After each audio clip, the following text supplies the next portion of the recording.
En este trabajo lo que se hace es seguir una serie de pacientes, de los cuales algunos se consigue ver dónde fue el posible contacto del riesgo y por tanto dónde comenzó la probable incubación, y en otros directamente se tiene únicamente los síntomas. Con esos periodos de seguimiento se consigue establecer la gráfica que veis a la derecha, donde lo que se observa es la proporción de casos sintomáticos con respecto de los días de infección.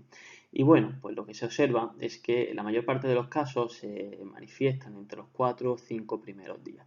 Concretamente se estima que la mediana de incubación es de 5 días, con un rango intercuartílico entre 4,5 y 5,8, y se observan por las colas menos de un 2,5% de personas que lo manifestarían en los primeros 2,2 días, y luego otro 2,5% por la otra cola en más de 11,5 días.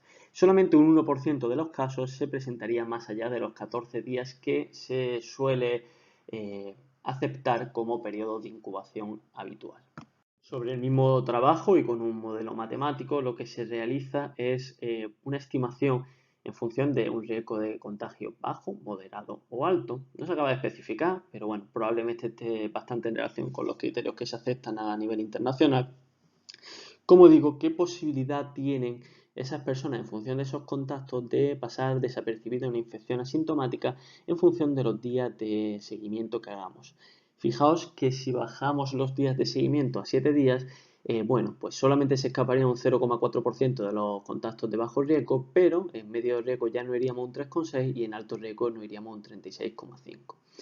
En el aislamiento que estamos nosotros realizando actualmente en España, estaríamos hablando de que los pacientes con un alto riesgo de contagio se escaparían únicamente el 4,8%. En caso de ampliar a 21 días sería un 0,8%. Contacto medio y bajo pues son riesgos anecdóticos.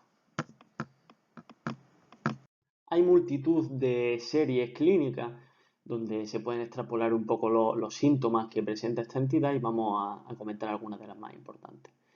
Fijaos que en este trabajo, con 44.500 casos, bueno, gran parte de ellos en Wuhan, se observa que, bueno, la forma leve es el 81% de los casos, son formas sin neumonía o con una neumonía leve. Formas severas, que son aquellas que presentan disnea, que presentan hipoxia, que en las pruebas de imagen tienen más de un 50% del pulmón afecto a las 24-48 horas, tenemos hablando de un 14%, y en las formas críticas, fallo respiratorio, shock o disfunción multiorgánica, estaríamos hablando de un 5%. En esta serie la mortalidad llega a un 2,3%. Fijaos que el 87% de los casos está entre 30 y 80 años y solamente un 2% es en personas pues, muy jóvenes, por debajo de 20 años.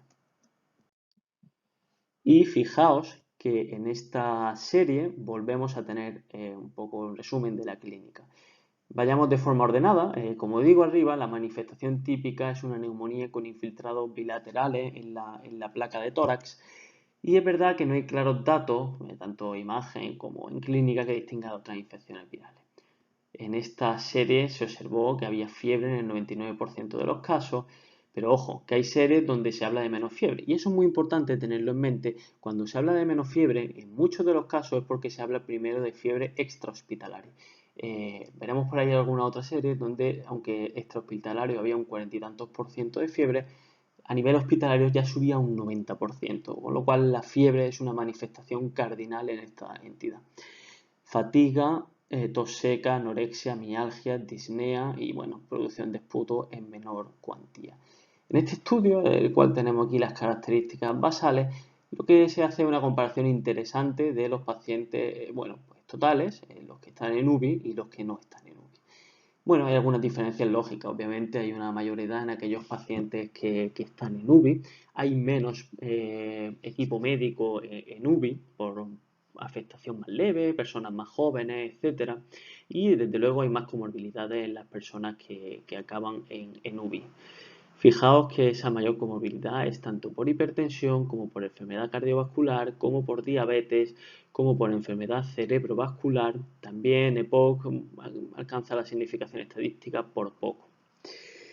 Por otra parte, y en cuanto a síntomas, pues entre UBI y no hay poca diferencia, en algunos sí, pero también lógico, es decir, pues hay más anorexia, obviamente, hay más disnea en los que están en UBI, bueno, hay más disfagia, bueno, y también hay más mareo, sensación de mareo y dolor abdominal. Por otra parte, en cuanto a la aparición de los síntomas la admisión en el hospital es más tardía en los pacientes que están en UBI, lo cual puede apoyar. En cuanto a la aparición de los síntomas a la disnea también es más tardía en los pacientes que están en UBI con respecto de los que no. Probablemente la aparición de la disnea antes puede hacer consultar antes y con menor gravedad. Otros síntomas, como ya he mencionado, pues son la cefalea, la odinofagia, rinorrea, náusea y diarrea. Es interesante que, como he dicho, la disnea apareció al quinto día de síntomas de promedio, aunque hay diferencia entre los que van a UBI y los que no. En esta otra serie, que es de New England, podemos ver que el periodo medio de incubación es de 4 días y, como digo, la fiebre, esta es la serie que me refería, es del doble en aquellos hospitalizados que en los que no, probablemente porque están todavía en una fase precoz.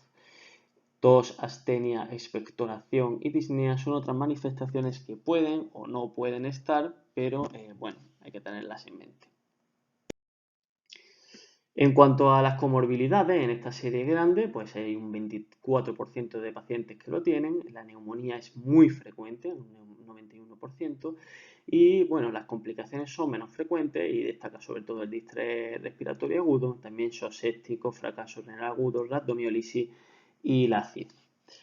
Una cosa interesante que no he mencionado es que se piensa que parte del cuadro grave del COVID en realidad no deja de ser sino una reacción inmune con respecto del patógeno que hace que unas personas sean más susceptibles que otras. En cuanto a los tiempos de recuperación, se estima que las formas leves son 2 semanas, las formas severas de 3 a 6 semanas. Bueno, ¿qué pasa en cuanto a los pacientes que están asintomáticos? Bueno, pues fijaos que esto nos da una oportunidad excelente para estudiarlo, el Diamond Princess. Sabemos este crucero que fue atracado en Japón porque una gran parte de los pasajeros estaban infectados.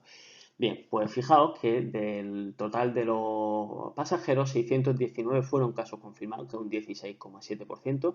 Durante muchos días ha sido la tercera o cuarta entidad mundial en cuanto a casos, ya ha bajado, pero ha estado por delante de España y de Italia durante muchos días. Y fijaos que se hicieron 3.000 muestras. Bueno, pues de los 619 casos, 318, que es el 51%, pues fueron asintomáticos.